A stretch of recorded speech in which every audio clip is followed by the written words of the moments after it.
Alatorre, que ya llegó al sistema, senadora federal de Morena por el estado de Guanajuato, para hablar sin censura. Querida Antares, ¿cómo estás? Te mando un abrazo, Hola querida Vicente, senadora.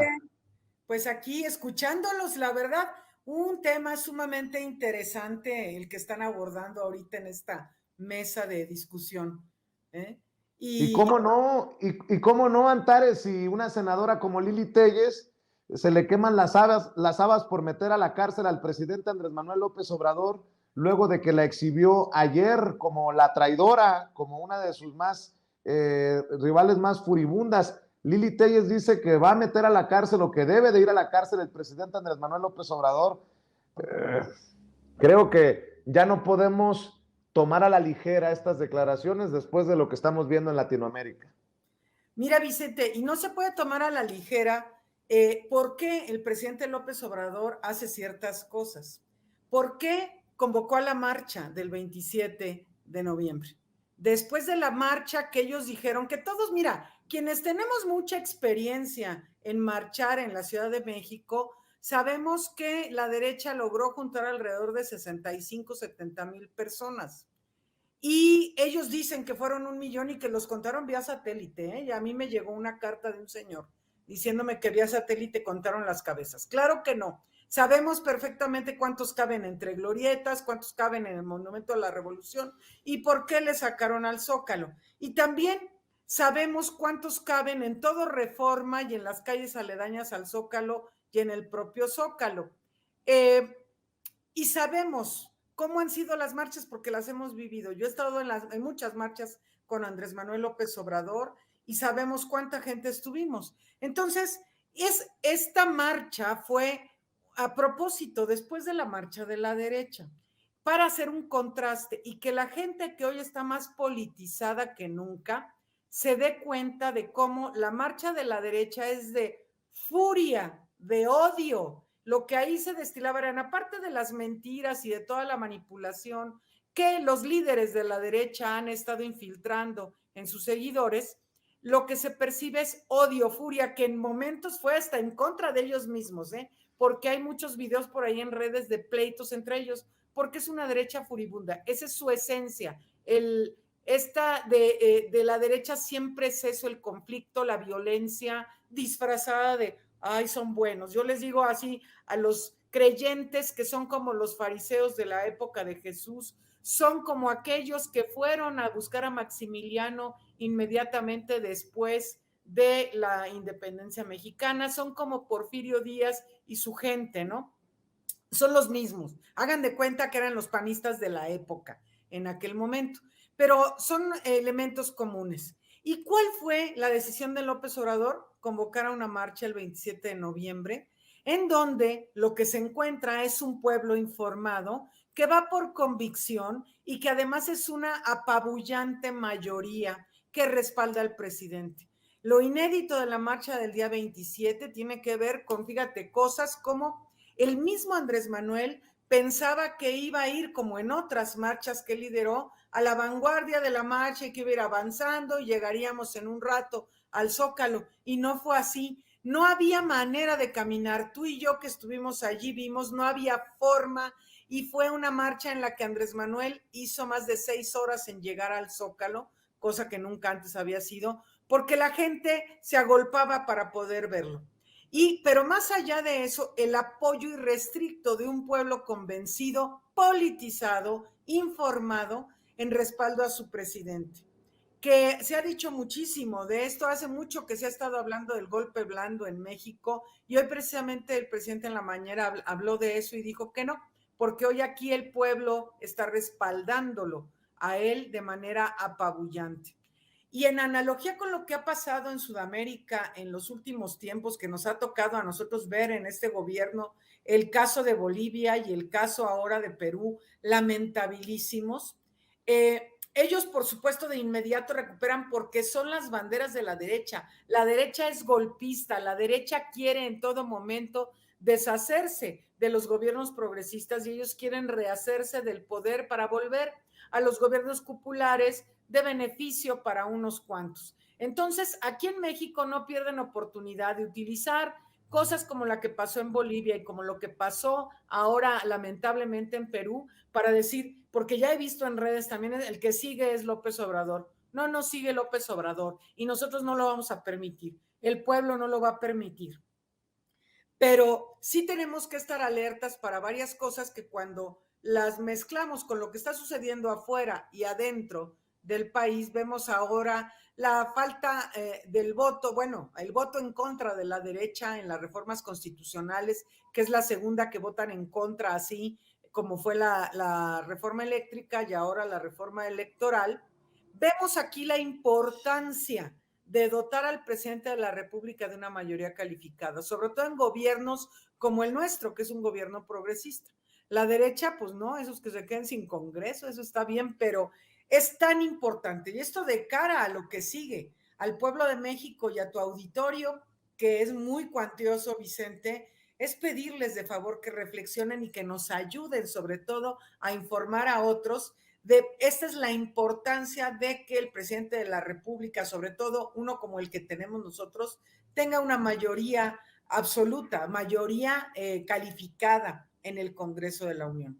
Vamos a batallar, bueno, nosotros ya no nos va a llegar tampoco esta reforma constitucional y sin duda vamos a estar impulsando el plan B del presidente. Pero hay muchas cosas para la reflexión y que el pueblo de México tiene que estar participando de esta reflexión sin duda.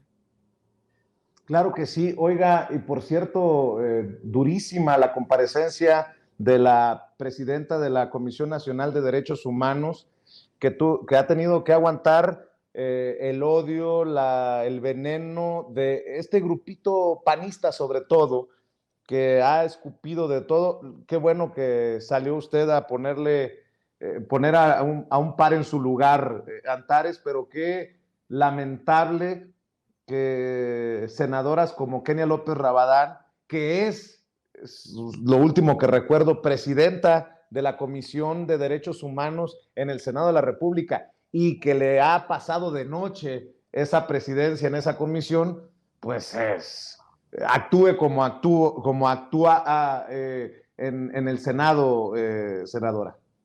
Así es, y es parte de lo mismo, de la hipocresía de la derecha. Y yo tengo el grandísimo privilegio de poderles decir hipócritas, como se los dije ayer y se los he dicho en otros momentos y se los seguiré diciendo porque es cierto. Efectivamente, Kenia es la presidenta de la Comisión de Derechos Humanos y yo soy soy integrante de esa comisión junto con Citlali Hernández, con Malú Micher, con Gloria Sánchez, que hemos dado una batalla cada vez que hay algún asunto, porque además ahí están los derechohumaneros, como les decimos nosotros, ¿verdad? Que no son defensores de los derechos humanos, son los derechohumaneros que se revisten de esta pseudo defensa de los derechos humanos con sus organizaciones de la sociedad civil a modo que no han defendido cosas reales, ¿no? Como Emilio Álvarez y Casa, que están ahí, él es secretario de la comisión. Entonces nos ha tocado enfrentar esto. Y lo que sucedió ayer con Rosario Piedra fue algo que yo le dije. La repudian, ¿por qué? Porque Rosario y su familia sí han sido defensores de los derechos humanos a lo largo de muchos años, en la búsqueda de su hermano y en muchas otras causas que ella y su madre, doña Rosario Ibarra de Piedra, que murió recientemente y que es una señorona que siempre tendrá el reconocimiento de quienes han luchado realmente por los derechos humanos. Ellos han hecho una lucha auténtica y ellos repudian todo eso. Son organizaciones que no han querido ver la invisibilización de las violaciones de derechos humanos que caracterizó al régimen neoliberal en México, a estos gobiernos perversos como el de Calderón, el de Peña Nieto y por supuesto el de Fox y de, bueno, todos estos asesinos terribles, ¿no? Y yo los ponía en evidencia ayer en mi intervención en la comparecencia de Rosario Piedra, porque son hipócritas. Pero la gente tiene que estar a las vivas, porque han tratado de desprestigiar a Rosario a través de formas muy violentas que han recurrido, pero ya la ventaja es que la gente no les cree a estas personas. O sea, Kenia no tiene autoridad moral en ningún sentido. ¿De cuándo acá Kenia López Rabadán ha sido defensora de los derechos humanos? ¿Cuándo la han visto ustedes en una causa real de la gente que sufre la violación de sus derechos humanos, ¿no? Entonces se ponen a defender los derechos del INE porque están atacados por una resolución que Rosario planteó y ayer les demostré que el derecho internacional y las convenciones de las Naciones Unidas le dan la razón a Rosario Piedra. Han dicho por todos lados que la ley le impide pronunciarse en materia electoral cuando es un derecho humano que nosotras y nosotros tenemos. Han tratado de denostarla por todos los medios, pero se demostró ayer con cifras que la CNDH ahora ha actuado de manera contundente en muchos casos, algunos que a nosotros tampoco nos han parecido del todo bien, porque ha atacado algunas resoluciones acá también, pero que ella tiene autoridad moral para hacerlo. ¿De cuándo acá Kenia es defensora de los derechos humanos? Y díganme como qué causa real Emilio Álvarez y Casa ha enarbolado. Ese que sí fue presidente de la Comisión de Derechos Humanos de la Ciudad de México, y que ayer decía César Cravioto, su gran hazaña fue poner una queja o más decir, plantear una recomendación por el plantón de reforma, por el derecho de los vehículos a pasar, ¿no? El derecho humano de los coches, ¿no? ¿O cómo? Porque no habló de la violación de derechos humanos que nos hicieron en el 2006. Entonces, estamos viendo la falsedad, todos estos que se revisten de ciudadanos y que se revisten de opinadores súper expertos y que tratan de convencer a la gente de las mentiras que siempre han enarbolado. Entonces es parte de lo mismo de esta narrativa de la derecha de estar descalificando constantemente a Andrés Manuel López Obrador y a todo lo que esté vinculado con él. Oiga, senadora, hablamos de Lili Telles, Ay, bueno. hablamos de Kenia López Rabadán. Permítame preguntarle su opinión acerca de estas declaraciones de Xóchitl Gálvez, ya para de una vez hablar del trío dinámico de las senadoras del PAN, nótese mi sarcasmo. No le tengo miedo al presidente López Obrador, yo tengo unos ovarios del tamaño de unas toronjas, le dice Xóchitl Gálvez a Adela Micha, por esto de que quería ir a refutarle al presidente lo que dijo de ella en la mañanera, no la dejaron entrar, el presidente le pidió que mejor se expresara en otros espacios, pues creo que le hizo caso Xóchitl Gálvez, pero qué desagradable, ¿no? Yo tengo unos ovarios del tamaño de unas toronjas, no le tengo miedo al presidente López Obrador, le dice a Adela Micha, precisamente Xóchitl Gálvez, senadora. Y tiene una capacidad de mentir del tamaño de una sandía, ¿eh? O sea, más allá de sus ovarios, a mí, pues bueno, si tiene los ovarios del tamaño de unas toronjas, debe estar muy enferma y necesita una cirugía urgente. Pero es, mira, es quererse apropiar de los espacios pocos escasos que tiene el presidente de la República para hablar. Y ella quiere que ahora se quieran adueñar de la mañanera. No, pues si tienen a todos los medios tradicionales a su favor, ¿no? Pues hay que vaya y se exprese. Estas señoras, y la ventaja es que el pueblo las ha visto, no tienen sustancia. Puede tener ovarios del tamaño de toronjas, pero tiene sustancia cero. No hay, no hay. Lo que tienen es una gran habilidad y una gran necesidad de hacer un show. Entonces todo tiene que ser show en ellas para estar golpeando. La ventaja es que la gente las conoce. Y eso es algo que queda patente en todos sentidos. Las han puesto en evidencia muchas personas, a Xochitl en particular. La puso en evidencia Dana Augusto en su comparecencia como secretario de Gobernación en el análisis del informe del presidente en este año, cuando mintió porque decía que López Obrador había estado con Luis Echeverría porque era su pupilo casi casi, ¿no? Y Adán le dijo, no, a esa edad, López Obrador estaba en la prepa allá en Villahermosa, hasta le dijo el nombre de la prepa, ¿no? Porque miente de manera reiterada. También ha mentido mucho, por ejemplo, con Rocío Nale. Rocío Nale, que es una experta ingeniera en energéticos, se fue a refutarle hace, creo que el año pasado, en la comparecencia de Rocío Nale. A lo mejor hoy también fue, no sé, porque no fui, hoy está compareciendo Rocío Nale en el Senado, pero fue a quererle hablar de energéticos a la experta y la puso en evidencia en un ridículo terrible. También en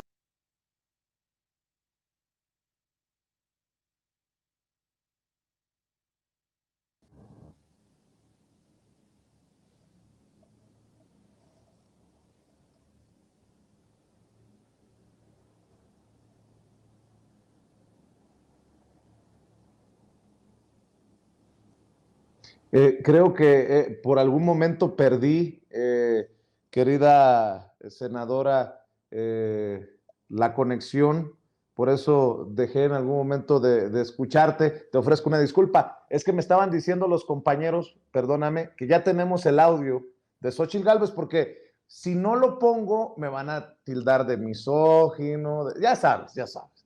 Pero yo no lo estoy inventando, no me lo estoy sacando de la manga. Es Xóchitl Gálvez la que se lo dijo a Adela Micha. Suéltalo, mi querido David.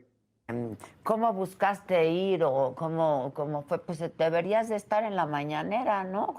Pues, no me dejan entrar, Adela, a ese no, palacio pues amurallado. a muchos no nos dejan entrar, pero pues una llamada a Jesús Ramírez y ahí te puede responder el presidente. Escribí, le hice una carta al presidente de la República, la recibió, porque se ve que se enteró de mi carta, pero simple y sencillamente dijo que no, al menos que tenga yo una orden judicial para que me reciba en la mañanera.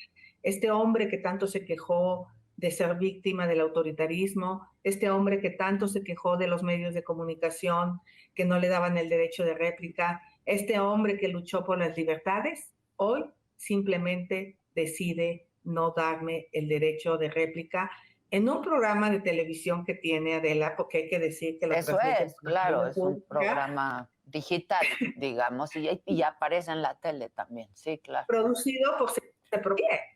O sea, es un programa de televisión que no diga otra cosa, porque se transmite por las redes, se transmite en tiempo real, se transmite con uso de recursos públicos. Entonces, creo que esto no lo ha hecho nadie. Creo que los ciudadanos se amilanan, porque pues, obviamente el presidente impone, ¿no? De hecho, mi hijo anoche me dijo, mamá, tú te estás peleando con el presidente, a mí ya me dio miedo salir a la calle, ¿no? Sí, o sea, entre broma y broma. Uno no se pelea con el presidente, ¿no? Sí, sí. Entonces, la gente le da miedo al presidente.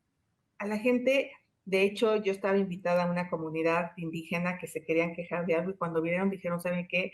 No, porque a lo mejor el presidente la agarra contra nosotros. Fíjate nada más lo que este hombre logra en la gente, miedo. Entonces, yo lo que te quiero decir es, no le tengo miedo al presidente. Desde los 14 años, 12 años empecé a luchar contra el cacique de mi pueblo, Felipe Contreras, en Tepatepec, parada en un remolque, luchando para que tuviéramos agua, para que tuviéramos escuelas, para que las comunidades de Denganzá, del Mendoza, dejaran de salir de esa pobreza. O sea, tengo muchos años luchando y luego luché contra otros más duros cuando fui candidata a gobernadora. O sea, estoy acostumbrada a luchar con esos personajes tan autoritarios. Y por lo tanto, pues sí le voy a tomar la palabra al presidente. Y se ve que le duelen mis denuncias, porque lo dijo que esta señora, que por cierto no se atreve a decirme senadora, salvo a la doctora Claudia, a todas las demás mujeres se refiere a nosotros como la señora de Felipe Calderón, la señora Xóchitl. O sea, en el fondo tiene un problema de misoginia cañona. Entonces, el señor López, porque pues, le voy a decir así, ¿no? Porque a mí no me dice la senadora Xóchitl, me dice la señora Xóchitl. Entonces, el señor López sí va a recibir pues, una denuncia de amparo por mi parte, o sea, voy a meter un amparo para que me dé este derecho de réplica. Y bueno, pues ya nomás le dije al final que pues yo tengo unos ovarios, Adela, del tamaño de unas toronjas, ¿no? Como dijeran por ahí, por eso no usas minifalda. No, traigo mi huipil hasta abajo. ¿Y otra cosa, Adela? Y una pregunta nada más, una pregunta, Antares. Si yo dijera eso de una mujer que tiene unos ovarios de tamaño de unas toronjas y que por eso no usa minifalda, ¿qué pasaría? No, pues te meten a la cárcel por violento de género, casi por intento de feminicidio, sobre todo con estas señoras, pero además, más allá de los ovarios del tamaño que los tenga, la señora dice una serie de mentiras. Es la narrativa de Andrés Manuel, el autoritario, ¿sí? Es la mentira de su lucha social, de cuando acá es luchadora social. Es la mentira del derecho de réplica. ¿Cuándo a Andrés Manuel le han dado derecho de réplica y en el único espacio que tiene Ella quiere ir a adueñarse también cuando tienen más que derecho de réplica y jamás le han dado derecho de réplica a Andrés Manuel en ninguno de los programas como este al que ella acudió. Acusa la mentira de que la gente le tiene miedo. Ya viste el 27 de noviembre el gran miedo que le tiene la gente, ¿verdad? Andrés Manuel López Obrador. Y que ahora ya el hijo tiene miedo de salir a la calle. Ay, pobrecitos. Está como Lili Telles y sus amenazas de muerte y que por eso quieren que sí las cuide el ejército, a ellas, no al pueblo. Entonces, son todas estas mentiras que dicen estas mujeres con el fin único de golpear. Para cerrar, senadora, el caso Monreal, yo sé que es una situación difícil, sobre todo para los miembros de la bancada de Morena. Ricardo Monreal, que amaga con irse a la oposición, el presidente le abre la puerta para que se vaya el primo hermano a donde quiera, y bueno, pues ahora traemos el tema de la reforma a las leyes secundarias en temas electorales. Ya Monreal dice que no va a ser en fast track. Parece muchas veces como de oposición el mensaje que envía Ricardo Monreal. Te pregunto del caso Monreal porque están debatiendo cosas que ya se aprobaron en la Cámara de Diputados y que resultan para muchos importantes, entre ellos para tu servidor y para muchos mexicanos. Esto de ponerle un alto al INE y a Lorenzo Córdoba, Ciro Murayama, y cómo han manejado al INE. Dame tu opinión para cerrar, senadora. Mira, Vicente, te agradezco que me preguntes esto porque este espacio lo ve mucha gente y aunque ya he dicho mi postura aquí en este programa, la quiero repetir porque cada vez crece más la demanda de que corramos a Ricardo Monreal, no solo del Senado, sino de Morena, ¿verdad? Y ahora nos están diciendo a nosotros que somos cómplices de Monreal y no. O sea, yo quiero ser muy clara en esto. Yo nunca he sido cercana al senador Monreal. He sido respetuosa como coordinador del grupo parlamentario, pero en muchas ocasiones he tenido disensos importantísimos con el senador Monreal y lo he expresado aquí en tu espacio. Me has dado la oportunidad. Una de las veces más intensas fue precisamente a principios de este año con el tema de Veracruz, en donde yo encabecé un rechazo absoluto a lo que el senador Monreal hizo en el caso de Veracruz y en contra del gobernador Cuitláhuac García. Y lo he hecho en muchos otros momentos. Y el tema de correr a Monreal del Senado no es algo que nos es dado. Él es senador de la República y es un cargo que es irrenunciable y que nosotros no podemos quitarle. Quitarlo de coordinador del grupo es factible cuando tenemos ya la mayoría del grupo en este sentido de quitarlo. Y estamos en un momento súper delicado. Digamos que esta es una de las últimas reformas importantísimas del presidente. El senador Monreal ha estado forcejeando en el límite de la tablita de me voy, no me voy, dijo, cantó hasta que diciembre me gustó para que te vayas y muchas cosas. Nosotros tenemos como prioridad sacar las reformas que el país necesita y tenemos que anteponer el interés de la nación por encima de otros intereses, aún de que ya ahorita muchos del grupo parlamentario están en contra de que el senador Monreal siga siendo el coordinador del grupo, pero nosotros tenemos que sacar esta reforma. ¿Qué pasa si nosotros, antes de sacar esta reforma, como nos han estado pidiendo desde hace meses, lo hubiéramos sacado? ¿Es probable que se vayan algunos senadores con él? Probablemente sí. No sabemos porque son cosas que especulamos. ¿Y qué hacemos si perdemos nuestra mayoría? Y después nos van a decir que por qué no sacamos las cosas que son tan importantes para el país. Hemos estado en esa tablita navegando. Yo no estoy de acuerdo con lo que hace. Acompañé, ahora la gente me increpa en las redes sociales porque salgo en un video donde se lanzó contra el auditorio él, que incluso hasta sangró en la boca, yo creo que se mordió, en Pachuca, el lunes pasado. Y no, yo no salí con él, yo no lo fui a acompañar a él. Era el informe de mi compañero Nabor Rojas, senador de Hidalgo. Estaba ahí el senador, bueno, el ex senador Julio Menchaca, que ahora es el gobernador, y yo estaba acompañándolos a ellos. El senador Monreal hizo uso de la palabra, increpó al auditorio, le hicieron una rechifla tremenda. Yo no lo fui a acompañar a él, aclaro. Fui a acompañar al que era el que rendía su informe, que fue Nabor Rojas. ¿Estaba yo ahí? Sí.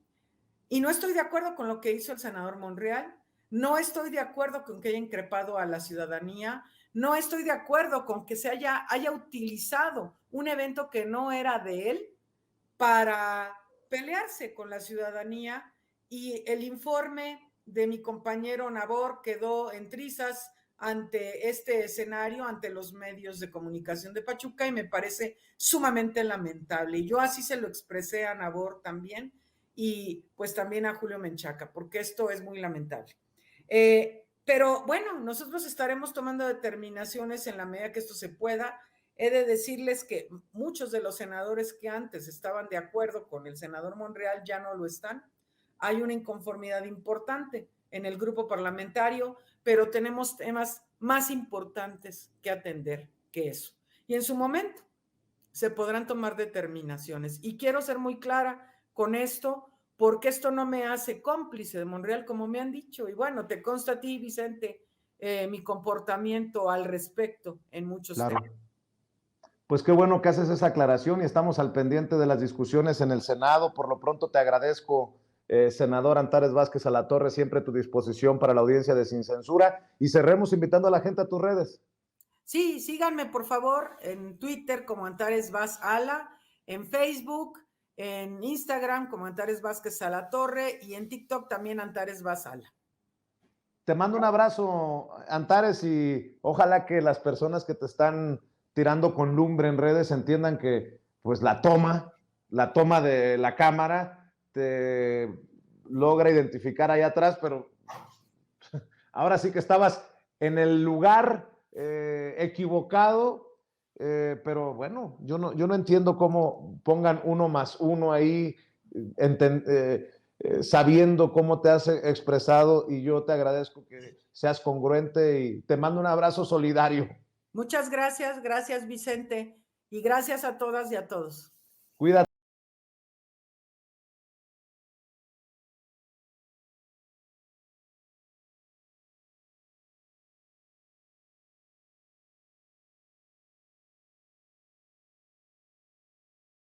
Que se viene, al querido Toño Ruiz desde Kansas City, Missouri. Te saludo con mucho gusto, Toño. ¿Cómo andas?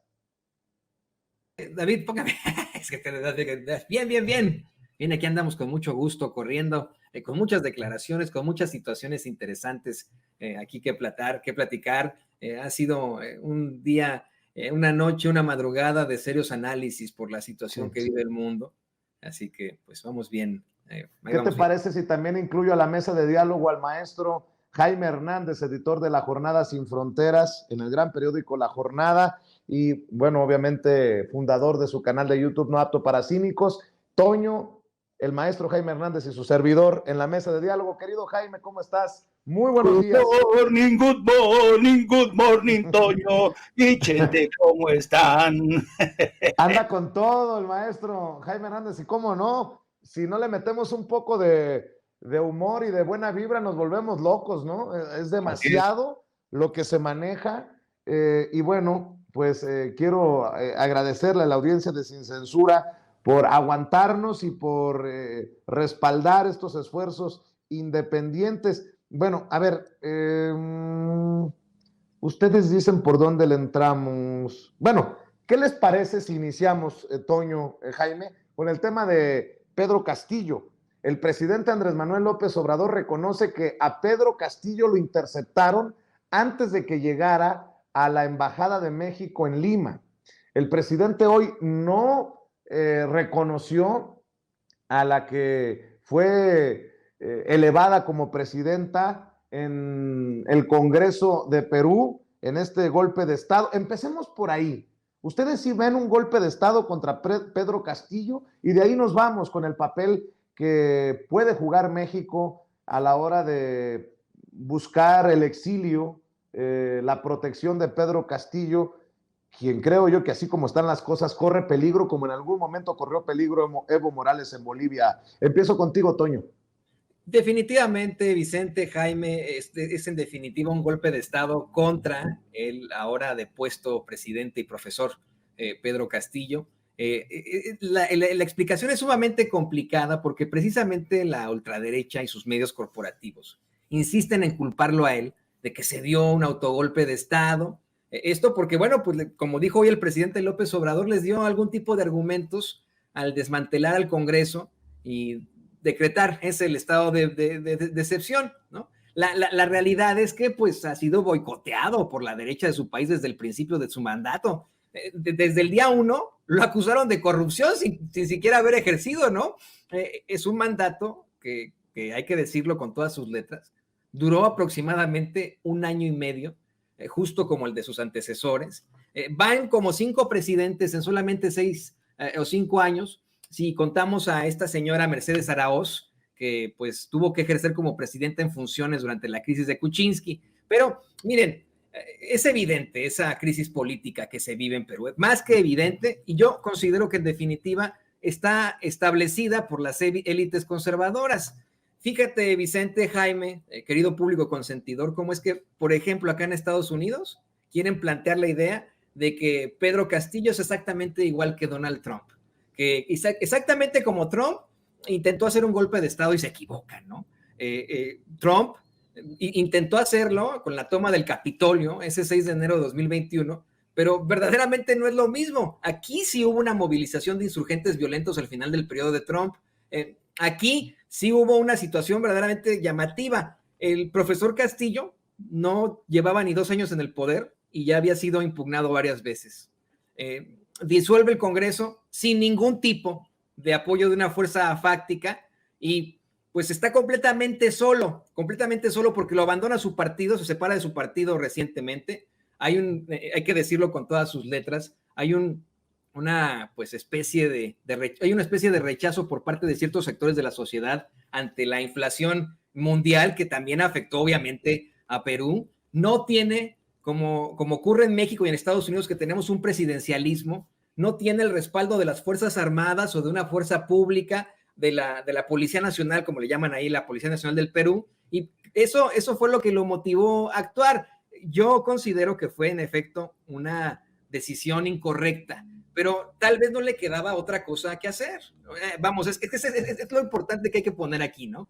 Imagínense, los 5 últimos presidentes del Perú han sido depuestos, están en la cárcel, se enfrentan a una serie de situaciones terribles, y hoy tuvimos un presidente en Perú que fue impugnado una y otra vez, hasta que de pronto dijo, bueno, ¿cómo le hago yo para enfrentar estos poderes fácticos? ¿Cómo le hago yo para enfrentar a los conservadores? Intentó desmantelar al Congreso y empezar de cero, ¿no? Esto obviamente le dio argumentos a la ultraderecha para decir que pues fue un golpe de Estado, pero en la realidad no fue así.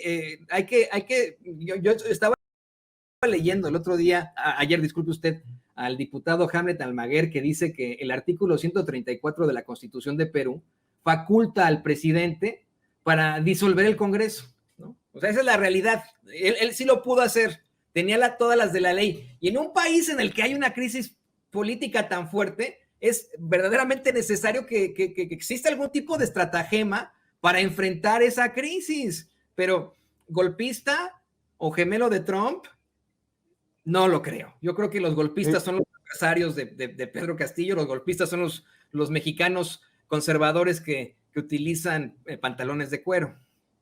Así es. Y Jaime, no es coincidencia que en redes sociales esté como uno de las tendencias más importantes el hashtag "Sigues tú AMLO". Qué cosas, ¿no? Porque cada vez veo a más personajes sin pudor, básicamente diciendo que el presidente Andrés Manuel López Obrador debe de terminar en la cárcel cuando no se le ha comprobado algo. O sea, es una locura, ¿no? Yo sé que no van a tener éxito. Hoy el presidente hablaba de el gran respaldo popular que tiene, como no lo tiene precisamente Pedro Castillo en Perú. Las circunstancias son diferentes, pero la sinvergüenzada, la perversidad de los de la derecha es la misma en todos lados, ¿eh? Sí, y yo creo que, vuelvo a decir, la oposición confunde la realidad con sus sueños, ¿no? Sueños de golpistas, le pondría yo, sueños de golpistas. Pero yo creo que el presidente tranquilamente ya les va a poder entregar, aprovechando que ya vienen las posadas, bastantes costales con mandarinas a la oposición. Ya saben para qué, para que la sigan pelando, para que se la sigan pelando la oposición. Pero es interesante todo esto, toda esta puesta en escena que ha ocurrido en Perú. Yo coincido mucho con el análisis que ha hecho Toño.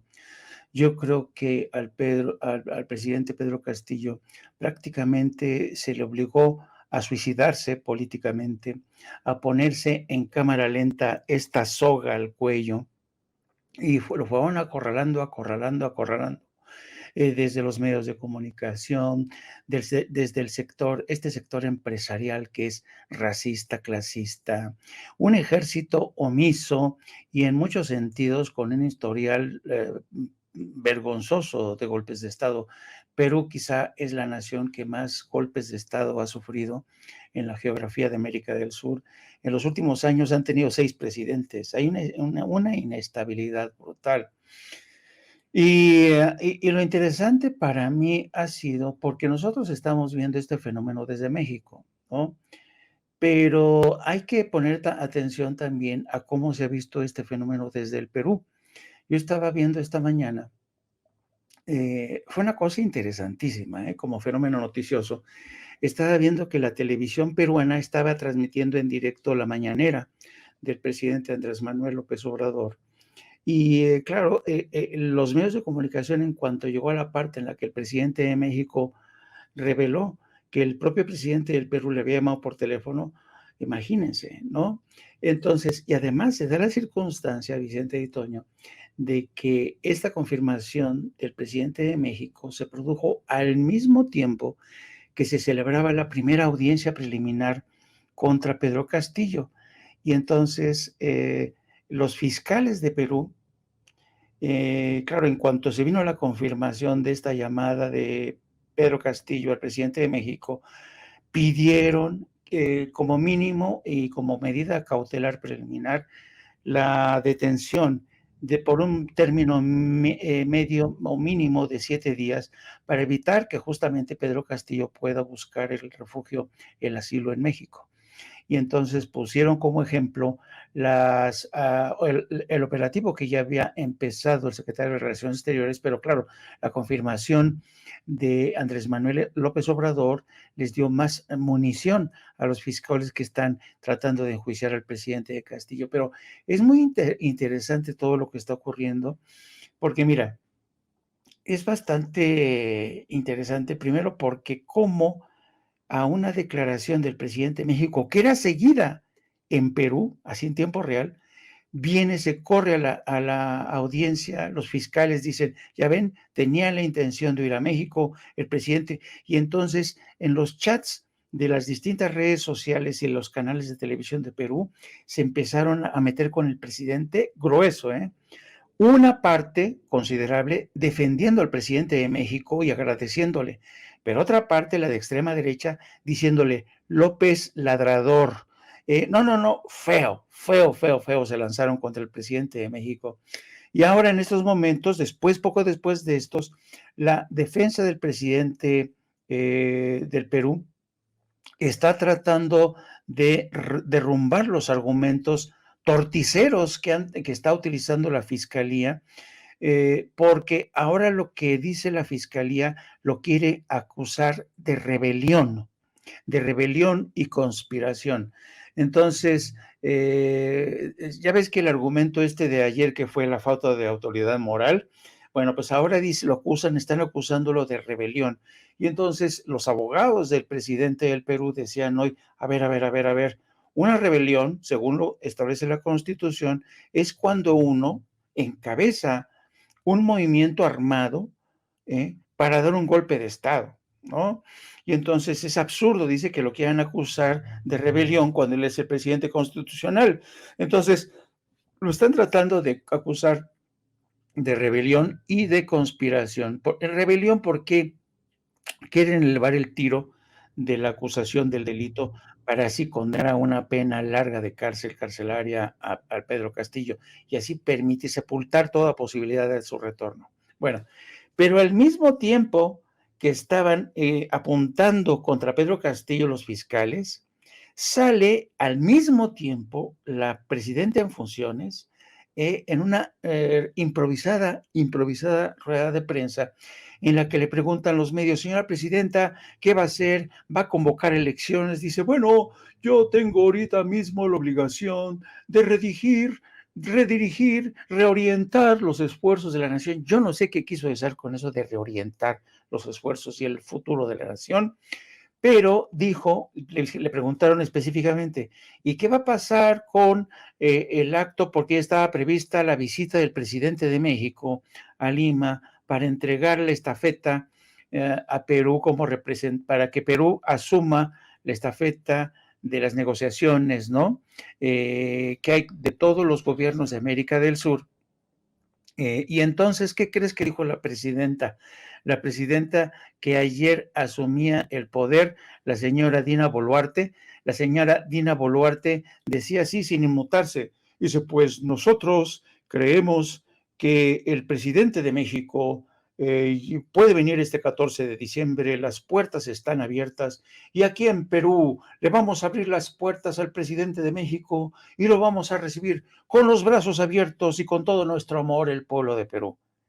¡Qué cara! Es decir, mientras intentan por todos los medios atacar al presidente de México en los medios conservadores, diciéndole a Andrés Manuel López ladrador, mientras los fiscales están tratando de elevar el tiro del delito para meterlo, condenarlo a cárcel por muchos años, la nueva presidenta de Perú no dice que vaya a convocar elecciones, nada. Lo único que dice que su gobierno está dispuesto a recibir con los brazos abiertos al presidente de México. ¿Y cree esta mujer que el presidente de México va a acudir después de todo lo que ha ocurrido? Yo francamente lo dudo y mucho. Y fíjense, para otra vuelta con este tema, porque es tristemente fascinante, y lo digo, ojalá que me permitan usar estos términos, tristemente fascinante, porque es fascinante por todo lo que se ha desarrollado, y triste porque está de por medio la vida de un hombre, en el caso de Pedro Castillo, su familia y todo un pueblo como el de Perú. Le mandamos un saludo al pueblo peruano. Estoy viendo que desde el Universal están dando vuelo a esto que dicen de la derecha, ¿no? En Perú piden al presidente López Obrador dejar de entrometerse en los asuntos peruanos tras la destitución de Pedro Castillo, es lo que publica el Universal. La corresponsal mexicana en Washington, Dolia Esteves, también dándole vuelo a esto de que no se meta el presidente Andrés Manuel López Obrador en los temas de Perú. Oposición en Perú exige a AMLO dejar de entrometerse en asuntos internos e interceder a favor de Pedro Castillo. Pero bueno, creo que es relevante ir señalando a todos estos personajes como Kenia López Rabadán, que de plano sí se voló la barda, y me decías, Toño, ese es un llamado a la sedición, es un llamado sedicioso el de Kenia López Rabadán, que además no es la única, ¿no? Hay que decirlo con todas sus letras, mi querido Toño. Muchos otros que están haciendo ese llamado a la violencia, que se tienen que definir como eso, Vicente, querido Jaime, querido público consentidor, como fascistas. Miren, luego de que el presidente López Obrador diera a conocer ayer que considera, y lo cito, ¿no?, lamentable que por intereses de las élites económicas y políticas desde el comienzo de la presidencia legítima de Pedro Castillo se haya mantenido un ambiente de confrontación y hostilidad en su contra hasta llevarlo a tomar decisiones que le han servido a sus adversarios para consumar su destitución con el sui generis precepto de incapacidad moral. Luego de que tuiteara eso el presidente, salieron los más despreciables de los despreciables. Salieron a hacer un llamado de golpe de Estado en México. Lo hizo primero el racista de Mario Di Constanzo, ese que precisamente utilizó la frase terrible de no tiene la culpa, ya saben qué. No, yo no lo voy a repetir porque a mí me parece verdaderamente ofensivo, pero él tuiteó esto, pregunta, ¿y si en vez de Pedro se llamara Andrés y Lili en lugar de Dina? Esto, por supuesto, al mencionar a la vicepresidenta de Perú, Dina Boluarte, quien, yo estoy contigo, Vicente, emula a la conservadora boliviana Yanine Áñez, al tomar protesta como mandataria. Ya sabemos dónde está Yanina Áñez en estos momentos en Bolivia, está tras las rejas, ¿no? Pero bueno, también tenemos este sujeto de los pantalones de cuero, el junior de los juniors, Pedro Ferriz Hijar, decir, ¿para cuándo? Como ya lo habías planteado, ¿con quién se tiene que hablar o qué pex? Tú viste también, lo viste también, tu querido Vicente Jaime, a Marco Levario Turcot, que hasta sacó un mensaje golpista videograbado haciendo un llamado absoluto a la sedición. Marco Levario Turcot, este chayotero profascista. Pero lo que más preocupa es que venga desde el poder, que venga de personajes como Kenia López Rabadán, quien hace ese evidente llamado a la sedición en México, como cuando llamó a sus seguidores junto con Lili Telles, Xóchitl Gálvez, y bueno, en este programa espantoso, a la agresión en contra de los miembros del equipo de Sin Censura. Tú pusiste hace rato ese tuit verdaderamente lamentable de Kenia López Rabadán, en el que asegura que López Obrador enfrenta el futuro de la destitución, del golpe de Estado, de la cárcel y del desprecio. Está incurriendo en sedición.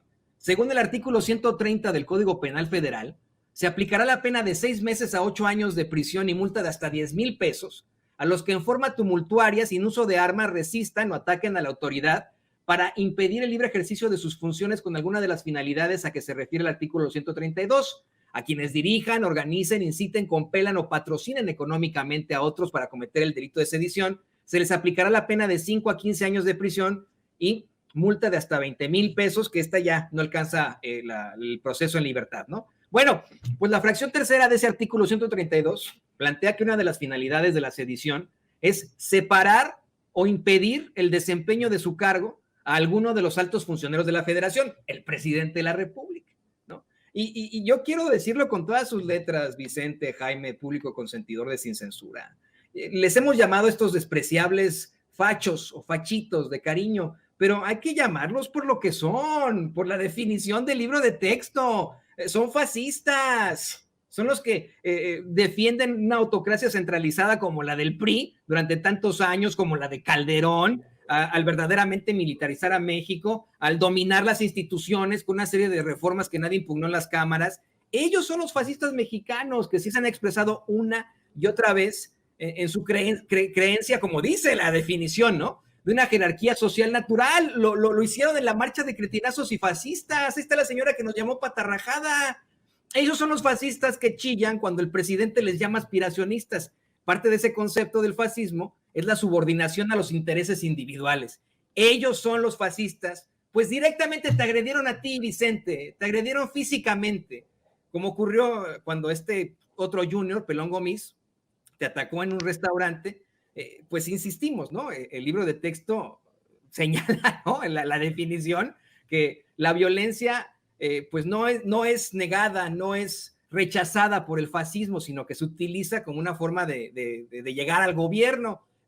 Violencia que tú has enfrentado una y otra vez, como la de este imbécil Santiago Torreblanca, quien te agredió ahí en la Cámara de Diputados, ¿no? Esos son los fascistas. Hay que exhibirlos, y en todo caso tendrían que enfrentar las consecuencias de sus actos a nivel penal, pero honestamente, y eso sí me parece, lo digo con una crítica muy, muy respetuosa al gobierno del presidente López Obrador, no va a pasar nada. En el ánimo de la libertad de expresión y etcétera, va a seguir permitiendo que estos despreciables, asquerosos y nefarios sigan haciendo llamados a la sedición, a un golpe de Estado, a una guerra en México. Fíjate, no me sorprende lo que voy a mencionar, que me di cuenta esta mañana, porque ayer el presidente Andrés Manuel López Obrador, Jaime, exhibió como traidores a Lili Telles y a Germán Martínez. Nosotros le hemos llamado traidorcete ya por mucho tiempo al que fuera en su momento titular del IMSS, senador de Morena, venía del PAN, del calderonismo más rancio, y que ahora volteó banderas. Ahí está en pantalla este pendejete, y ahora desde el famoso Grupo Plural, junto a Gustavo Madero, a Emilio Álvarez y Casa, en el Senado de la República, se la pasa en el golpeteo y en el escupir veneno contra el presidente Andrés Manuel López Obrador. Pues ¿quién lo iba a decir? Esta mañana, desde su trinchera traidora, con Ciro Gómez Leiva, se refirió así al presidente Andrés Manuel López Obrador, quien dijo que quedó en ridículo por el tema de Pedro Castillo. El traidorcete de Germán Martínez se expresó así esta mañana con Ciro. Ya que dijiste lo de Pedro Castillo, ¿qué falta de asesoría al presidente López Obrador? O, pese a tener una buena asesoría, al presidente López Obrador le vale gorro los hechos. Pero tiene que lanzar su mensaje ideológico, ¿no? Ayer es un poco el ridículo el presidente López Obrador si compara su mensaje con el del gobierno argentino, el del gobierno colombiano, el de Lula, el del gobierno chileno y el de Lula. Porque creo que al presidente no le dijeron, oiga, si fuera una metáfora lo habrían destituido a usted, pero el que quedó en su lugar fue Adán Augusto, sí, o fue Citlali. Sí. Y Noroña votó por su destitución. Y a ver, dame otro nombre así de un ultra. Y el señor Cravioto votó por su destitución. Y Claudia Sheinbaum votó por su destitución. 101-6 fue la votación. Toda la gente, Pedro Castillo, votó para que se fuera. Y el presidente, que finalmente pues es lo que sabe, y es su método de análisis desde que lo conocemos, es la siniestra conspiración de las fuerzas corruptoras contra el pueblo bueno. ¿Cuál pueblo bueno? 101-6, con toda la izquierda votando la destitución de Pedro Castillo. En la mañana leí el periódico El Comercio, uno de los grandes periódicos de Perú, y dice que a esto lo salvó las instituciones democráticas. En una de sus columnas. Yo creo que eso es lo que pasó en Perú y es un asunto de los peruanos. Y a mí lo que me parece de extrañar en la izquierda mexicana es que todos esos dijeron y respetaron el resultado, como tú lo acabas de decir, del Congreso de Perú. Y lo hizo de acuerdo a la Constitución, a la vacancia, como dijo el reportero de Perú ahorita, a la vacancia, y de acuerdo a la Constitución. ¿Y qué dice el presidente López Obrador de que mete a la cárcel a más de 150 disidentes el asesino Daniel Ortega y la vicepresidenta Rosario Murillo? Esa sí practica brujería, no López Obrador, como ha dicho, es así. La vicepresidenta de Nicaragua, la señora Rosario Murillo. Bueno, déjeme parar aquí. Lo hacía para exhibir, sí, al traidorcete, pero no sé si usted, a ver si tú también lo percibiste así, Jaime.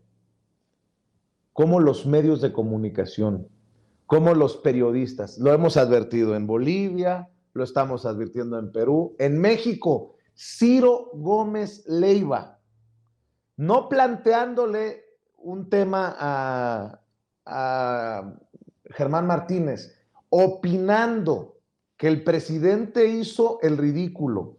Ciro Gómez Leiva, ocultándose o escondiéndose detrás de una entrevista, planteando su narrativa sobre López Obrador, sobre Pedro Castillo, desde sus micrófonos. A ver, vamos nuevamente, mi querido David, a poner, por lo que estoy diciendo, están estos periodistas, estos comunicadores, estos personajes de los medios corporativos a cualquier cosa de sumarse a estos que dicen el que sigue es López Obrador, básicamente, y que no se hagan pendejos. Vamos a dejarnos de chingaderas, vamos a hablar las cosas como son. No solamente es un vocero de los malandros, Ciro Gómez Leiva. Esto que acaba de decir es de un mercenario de las cámaras y de los micrófonos, salvo que tú digas otra cosa, Jaime. Échamelo otra vez. No importa si nos dejas en pantalla, mi querido David, si se puede, pero échame el audio. Diego, ya que dijiste lo échalo, Castillo, David. ¿Qué falta de asesoría al presidente López Obrador? O, pese a tener una buena asesoría, al presidente López Obrador le vale gorro los hechos. Pero tiene que lanzar su mensaje ideológico, ¿no? Ayer es un poco el ridículo el presidente López Obrador si compara su mensaje con el del gobierno argentino, el del gobierno colombiano, el de Lula, el del gobierno chileno y el de Lula. Porque creo que al presidente no le dijeron, oiga, si fuera una metáfora lo habrían destituido a usted, pero el que quedó en su lugar fue Adán Augusto, o fue Citlali. Sí. Y Noroña votó por su destitución. Y a ver, dame otro nombre así de un ultra. Y el señor Cravioto votó por su destitución. Y Claudia Sheinbaum votó por su destitución. 101-6 fue la votación. Toda la gente, Pedro Castillo, votó para que se fuera. Y el presidente, que finalmente pues es lo que sabe, y es su método de análisis desde que lo conocemos, es la siniestra conspiración de las fuerzas corruptoras contra el pueblo bueno. ¿Cuál pueblo bueno? A ver, mi querido Jaime, déjame escuchar tu opinión porque creo yo que Ciro Gómez Leiva se burla de alguna manera del presidente, lo ridiculiza y bueno, pues ahí está un claro ejemplo de cómo los medios de comunicación, los periodistas empiezan a mover las narrativas, en este caso contra el presidente López Obrador, quien se pronuncia por el caso de Pedro Castillo, como en su momento lo ridiculizaron por haber rescatado a Evo Morales y un etc. muy largo, mi querido Jaime.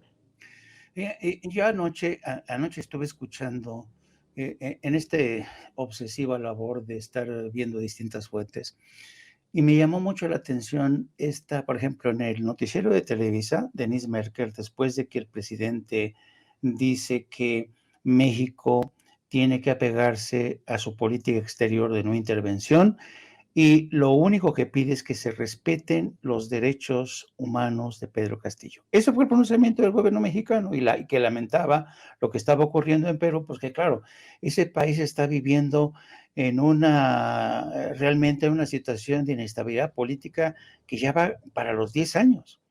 Bueno, terminó de hablar el presidente y ¿qué crees que dice Denise Merker? Dicen, ven, ya ahí tienen la política de no intervención. ¿Dónde está la política de no intervención? Yo me quedé, ¿pero de qué habla esta mujer? ¿No? Bueno, pero Ciro Gómez Leiva, cuando dice que el presidente carece de asesores, parece que no tiene asesores y que está haciendo el ridículo.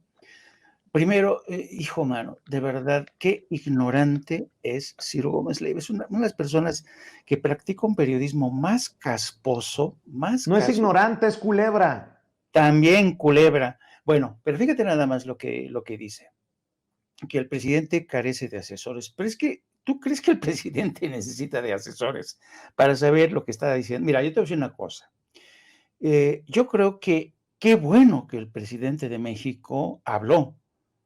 Qué bueno, porque a estas alturas lo que no podemos negar es que Andrés Manuel López Obrador tiene un liderazgo político regional indiscutible y es el primer presidente de México en las últimas décadas que su voz cruza las fronteras. Entonces, yo creo que el presidente de México tenía la obligación de pronunciarse en los términos más diplomáticos, sí, pero no podía quedarse callado. No podía quedarse callado. ¿Por qué? Porque él sabe que en Perú hay millones de peruanos que han visto esto como un golpe de Estado. Entonces, eso para mí es muy importante, cosa que no le cabe en la cabeza a Ciro. Segundo elemento, yo he observado, si ustedes revisan hoy las primeras planas de todos los periódicos en México, no hay ni uno solo, que hable del golpe de Estado. El único periódico que habla de golpe de Estado es La Jornada. Ni uno solo.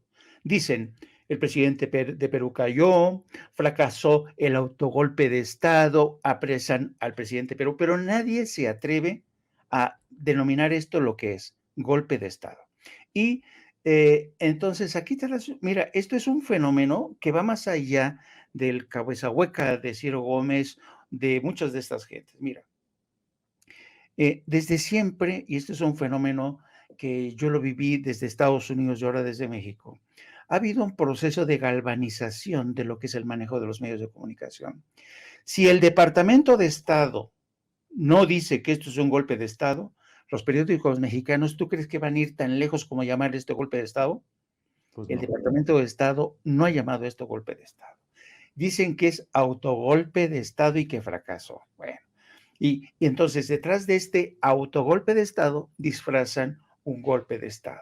Lo que pasa es que los medios de comunicación en México están colonizados. Hay una alienación de periodistas y medios que tú dices, ve el Twitter de Dolia Esteves, ¿no? Que también va por ahí. Que entonces dices, ¿por qué esta gente tiene tanta dificultad a pensar con cabeza propia, a tener ideas propias? ¿Por qué?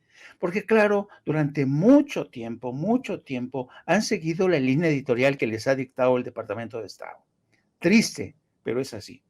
Entonces, yo creo que aquí te das cuenta de cómo en México tenemos un serio problema de coloniaje mental, ¿no? De coloniaje mental. Hay mucha gente que sigue pensando como gringo, ve todo el mundo a trasluz o con los ojos de un gringo, ¿no? Golpe, no, en Perú no hay golpe de Estado. Es que ese hombre era un comunista, ¿no? Imagínate que hace una proposición, ¿no? O sea, vamos a especular, ¿no? Imagínate que algún día estos inútiles de la derecha en México, la oposición y medios de comunicación, consiguen empujar, como hicieron con Pedro Castillo, pero consiguen arrinconar a Andrés Manuel López Obrador, cosa que no va a ocurrir, pero imagínatelo, vamos a especular, que consiguen, y entonces el presidente de México arrinconado da un golpe de Estado, declara un gobierno de estado de excepción, y entonces sería el escenario perfecto para que Estados Unidos le diera la bendición a un golpe de Estado. Pero el ejército mexicano, por supuesto, no va a sumarse, ¿no? Que sueñen, que sigan soñando. Pero bueno, imagínate cuál sería la narrativa de la derecha. Ya ven, cayó Andrés Manuel. ¿Por qué? Porque practicaba brujería en Palacio Nacional. Todo lo resolvía con brujería, ¿no? Así son estos de tremendos, ¿no? Oye, Entonces, y cuidémonos nosotros, porque fíjate que en un tuit que ponemos con un video de los dichos del presidente Andrés Manuel López Obrador, donde asegura que no se podría dar un golpe blando contra él porque él tiene el respaldo popular, ya alguien me escribió: Panzón, te recuerdo que tu amo y empleador López Obrador va a ser requerido por la DEA en menos de 3 días, lo tienen ante un juez federal y de ahí a la cárcel, porque están moviendo en otros espacios que un testigo dijo que le habían dado sobornos al presidente Andrés Manuel López Obrador, y me dicen, y a ti te vamos a meter preso por tráfico de influencias y todo lo que se derive. No, Dios nos libre que el PAN, que Claudio X González tenga éxito electoral en algún momento, porque si por estos fueran, a ver, don Claudio, la lista negra que estaba haciendo hace unos meses, pásenosla, por favor. No, qué miedo con estos fascistas. No, además yo te prometo que si te meten a la cárcel, prometo visitarte, Vicente, y llevarte tus taquitos. No, te van a meter conmigo, cabrón.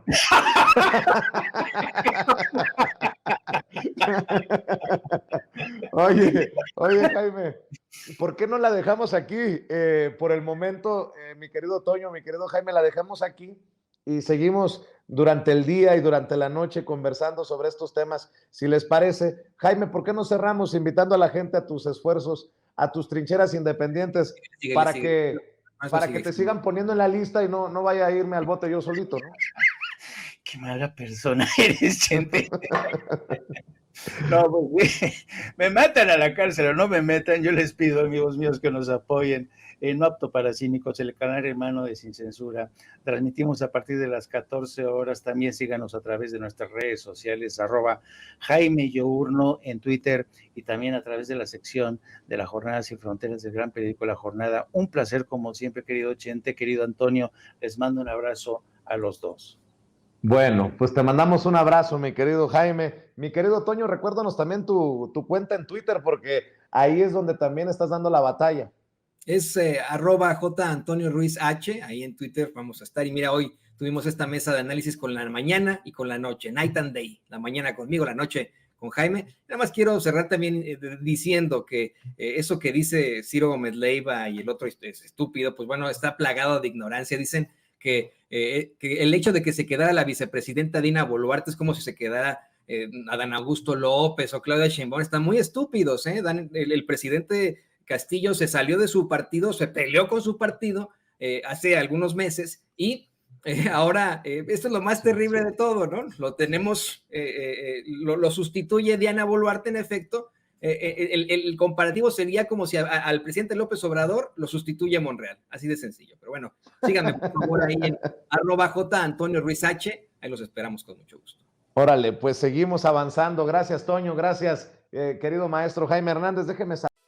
Amigos, amigas, regresamos en breve, pero mientras seguimos hablando sin pelos en la lengua, sin censura, usted puede suscribirse a nuestros 3 principales canales en YouTube. Sin Censura Media, en donde tenemos más de 1,600,000 suscriptores, Sin Censura TV, en donde tenemos más de 1 millón de suscriptores, y en Sin Censura Presenta, en donde queremos llegar muy pronto a los 100,000 suscriptores. Si usted ya está inscrito en Sin Censura Media, suscríbase en Sin Censura TV. Si ya está suscrito en Sin Censura TV y Sin Censura Media, suscríbase a Sin Censura Presenta. Recuerde que es gratis, no tiene que sacar un solo centavo de su bolsillo para apoyarnos. Dele clic en la campanita para que los señores y señoras de YouTube envíen las notificaciones cuando estemos transmitiendo en vivo y en directo o estemos subiendo videos. También nos puede seguir en Twitter en @Vicente Serrano y hasta en Instagram. Ojo, también estamos en Instagram. Son nuestras redes sociales y con el apoyo de ustedes seguimos creciendo, porque con ustedes todo, sin ustedes nada.